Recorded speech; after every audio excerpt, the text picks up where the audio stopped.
thinking about some stuff, and the stuff that I started thinking about was all the weird stuff that we don't ever think about. Because that's just how my brain works. I like to think about the things that no one else thinks about. And the thing that sparked this whole thing was that I was thinking about the thing inside your head, your skull, the thing that just has everything in there and keeps it all in place, and thank you to skulls everywhere. But it's weird to think that this bone that looks like this is stuck inside my head right here. I'm currently knocking on it. Probably shouldn't do that because brain damage and stuff. Just kidding, you won't actually get brain damage if you knock on your skull. However, if you do hit it on cement, be careful. That's how you get concussions, and concussions mean your brain is sad inside your head and it's crying. But to stop and think about how there's a skull inside your head just weirds me out, and it weirds me out in such a good way, because I love thinking about that stuff that we take for granted every day, the stuff that is so cool and so amazing, but we never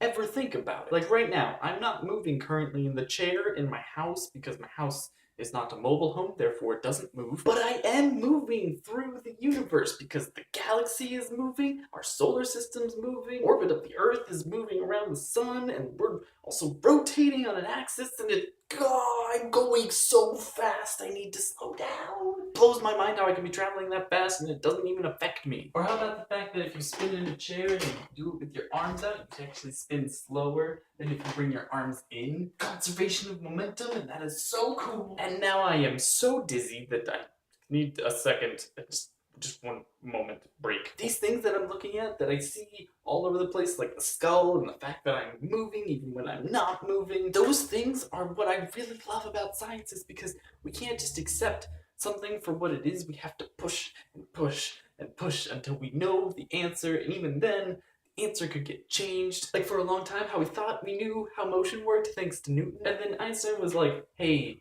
dudes, no, you're wrong. That's not how it works. If you're traveling slow enough, that's how it works. But as soon as you get to the speed of light, turns out that's not how it works anymore. And I love when science is wrong. It's my favorite thing, because then we're like, holy crap, we don't know what's going on anymore. But then we push as hard as we can until we have the answer. At least what we think is the answer, and that's why we know we have a skull inside of our head that protects our head from everything, and that's what this bone is. For a long time, we just knew that if we hit this hard enough, then we didn't exist anymore, so we tried to not do that, but we didn't understand why. Like, there was a time when we didn't know what a brain was.